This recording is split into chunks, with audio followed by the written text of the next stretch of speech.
Coucou, aujourd'hui on est un nouveau jour, c'est un jour merveilleux. Pourquoi? Parce qu'aujourd'hui je vais te parler des livres que j'ai reçus de France. J'ai passé une grosse commande de livres, je me suis bien fait plaisir et j'ai acheté surtout les nouveautés de ces 2 dernières années, principalement en matière de féminisme. Je vais te présenter 5 livres que j'ai reçus, ça va être comme un haul. Je vais t'expliquer un peu quelles sont les attentes que j'ai par rapport au livre, de quoi parle le livre. Et comme ça, tu le découvres avec moi, tu l'achètes, tu le lis ou tu le prends à la bibliothèque. Et après, on en reparle ensemble quand la vidéo sort sur le livre en question.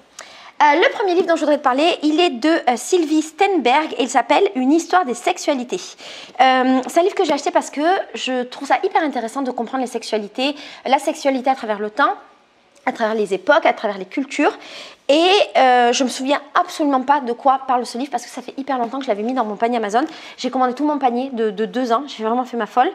Et donc je vais te lire ce qu'il y a derrière, on va le redécouvrir ensemble. Il y a marqué: accessible et riche, inventive sur le plan de la recherche documentée comme dans la réflexion, cette histoire des sexualités propose de retracer les grandes étapes et les évolutions des normes et des mentalités. Fait social total, la sexualité est à l'intersection de plusieurs types d'approches historiques, sociales, anthropologiques, culturelles, linguistiques. Tout ce que j'aime.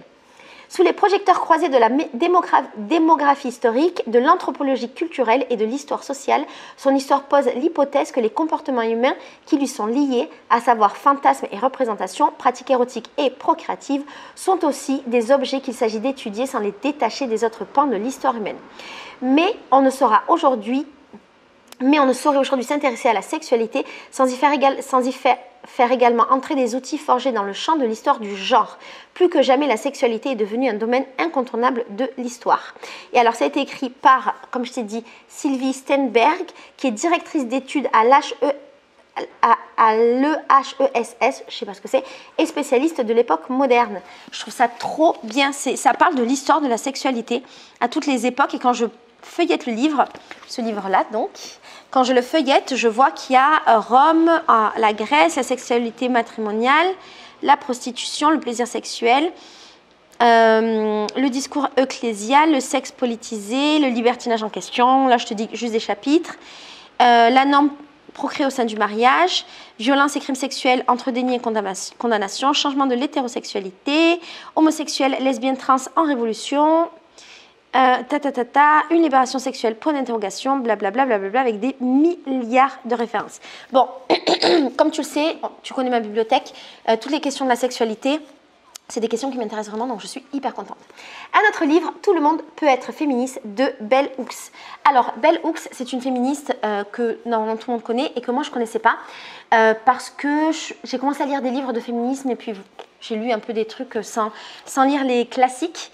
Et en fait, ça faisait longtemps que je voulais lire des livres d'elle et que je voyais cette maison d'édition qui propose des livres un peu comme ça, qui sont très différents. C'est les éditions de Divergence qui sont très différents et j'avais bien envie de m'acheter plusieurs livres de cette maison d'édition. Donc j'ai commandé celui-là et j'en ai commandé d'autres qui, j'espère, arriveront bientôt.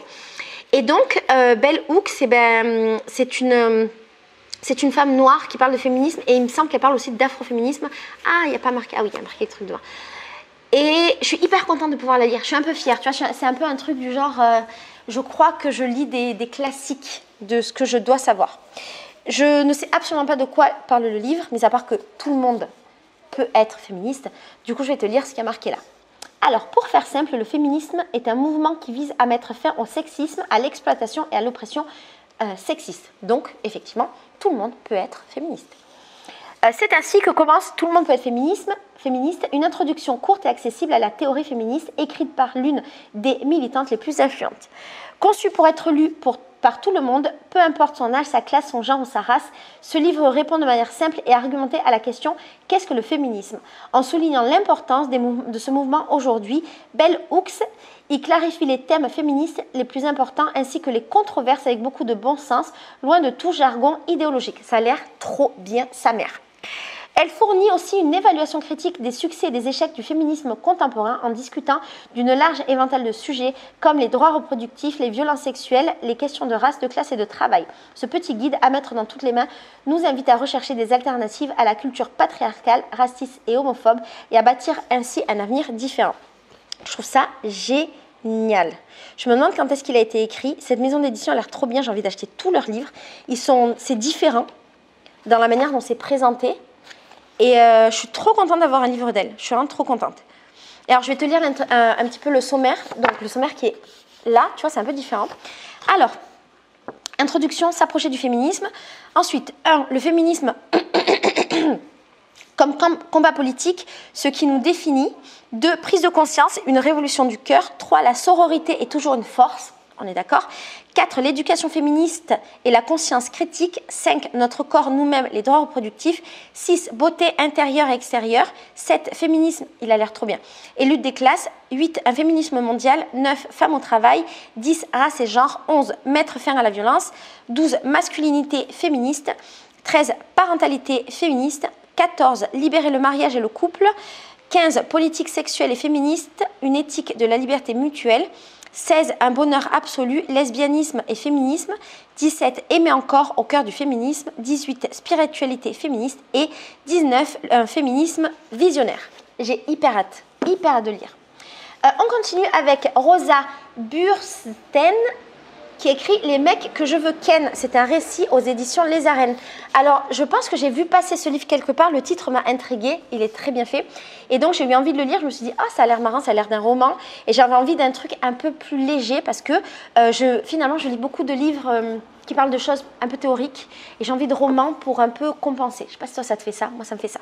Donc, je me suis dit, ça a l'air cool. Et alors, pour parler de la meuf, elle a 32 ans. Elle est comédienne, notamment dans Les Liaisons dangereuses, mise en scène par John Malkovich. Artiste de stand-up, elle joue à guichet fermé son spectacle à la Nouvelle Scène. Créatrice du podcast à succès Les mecs que je veux ken. Elle participe à notre podcast. Bon, je ne connais pas ce podcast.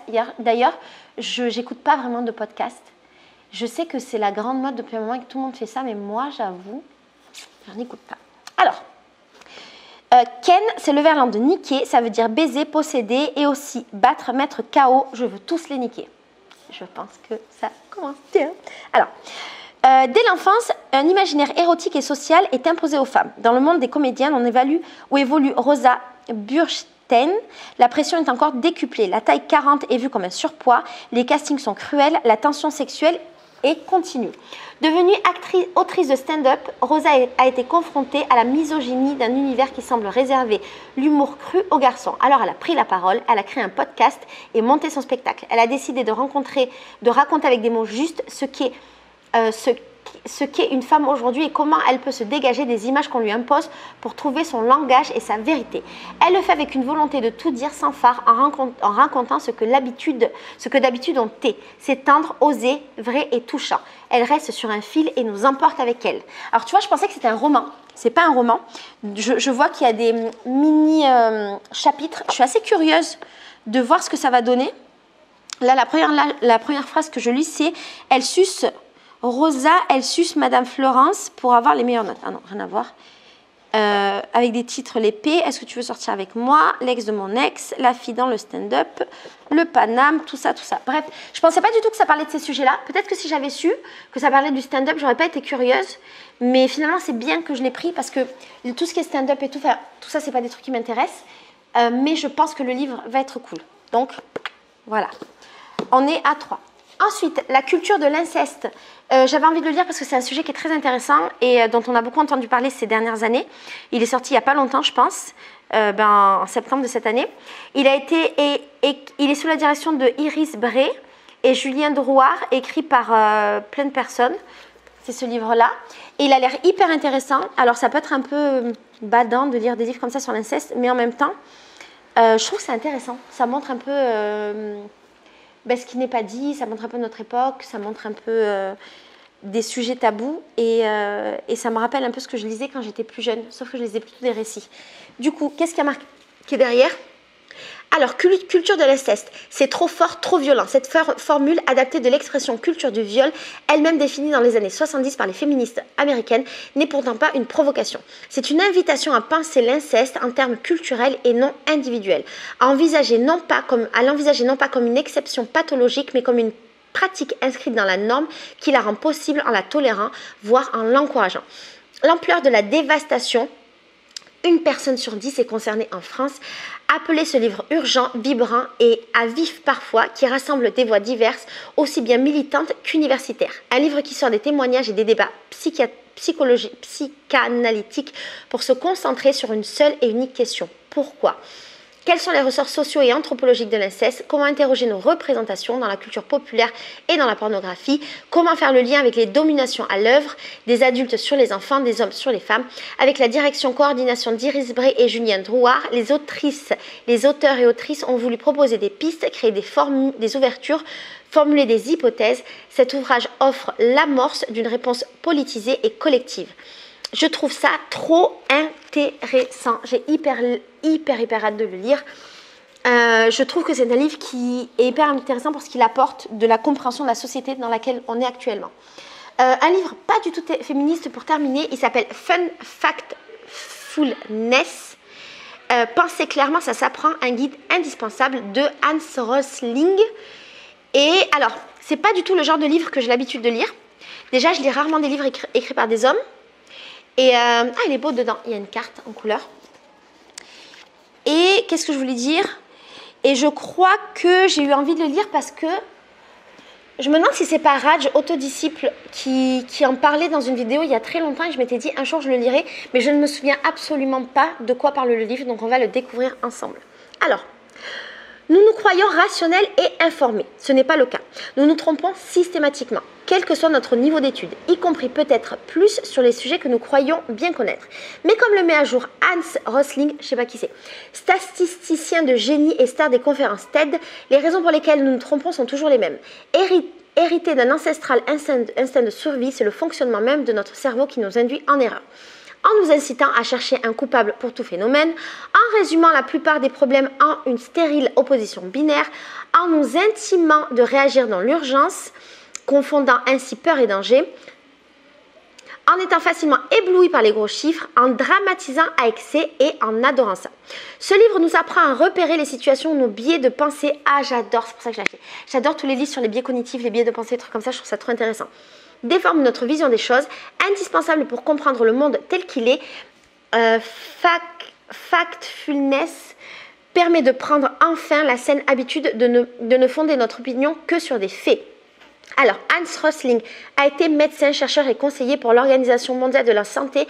Il a cofondé la branche suédoise de Médecins sans frontières avec plus de 35 millions de vues. Ses conférences TED l'ont fait entrer dans le classement du magazine Time des 100 personnalités les plus influentes du monde. Et Bill Gates a dit « L'un des livres les plus instructifs que j'ai jamais lu ». Barack Obama a dit « Un essai qui redonne foi en notre capacité de changer les choses ». Le Time a dit « Un assaut contre l'ignorance et le pessimiste ». Le Monde a dit « Le livre qui démêle le vrai du faux ». Ah ben ça a l'air cool. Bon, il y a des petites statistiques, ça me plaît pas trop, ça a l'air chiant. Mais je suis contente parce que, non, il est bien, il y a des dessins, des statistiques, il y a des photos, des dessins, il est aéré. On va voir un petit peu ce que ça donne au niveau du sommaire et tu me diras si tu as envie de le lire et dans tous les cas, je t'en parlerai. Alors déjà, il y a une carte, c'est la carte de la santé mondiale et le Brésil est dedans. Pourquoi ? Les couleurs des bulles correspondent aux différentes régions du monde. La taille des bulles est proportionnelle. Ok, couleur par région. Et donc, ça veut dire quoi? Niveau de revenu, pauvreté. Ah oui. Ah ben, espérance de vie. Ah oui, d'accord. En fait, c'est une carte qui montre le niveau de revenu, l'espérance de vie et qui montre où on se situe. Et alors, le Brésil, on est au niveau 3. Ah, au Brésil, on a une espérance de vie quand même qui est entre 75 et 80 ans. En France, on est très haut. On a une espérance de vie de plus de 80 ans. On a quand même un bon niveau de vie en France. Et après, ah oui, d'accord. Et au niveau de la pauvreté au Brésil, on est au niveau 3. Ça aurait pu être pire. Et la France est au niveau 4. C'est trop intéressant. Et nous, au Brésil, ouais, on est entre le niveau... Non, en espérance de vie, on était plus vers 75 ans. Et on est au niveau 3 des richesses. Mais il y a pire. Il y a plein de pays qui sont au niveau 1 et eux, c'est vraiment la merde. Et genre, la Somalie, c'est les pires du pire. Ah ouais, la Somalie, c'est chaud. Ah ouais. Et nous, la France, on est bien en haut, tout va bien. Et le meilleur niveau de vie, richesse et machin, c'est Singapour, c'est Japon et Singapour. Putain, elle est trop intéressante cette carte. Je sais pas si tu la verras. Bref, il a l'air trop bien. Ah oui, le sommaire, pardon. Je t'ai absorbé. Est-ce qu'il y a un sommaire?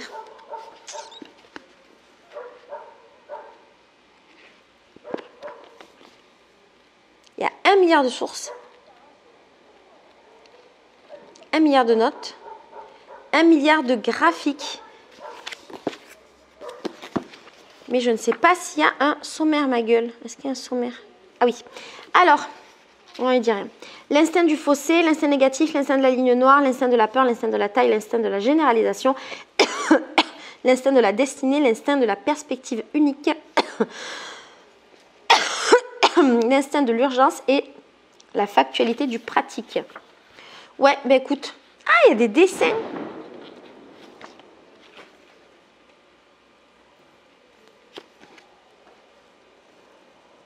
Ah, ça montre les niveaux de vie, ces dessins-là.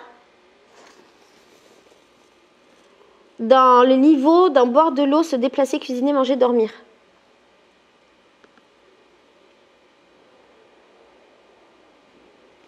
Hyper intéressant. Ça a l'air très très intéressant, je suis très contente. Voilà, on a fini pour cette vidéo.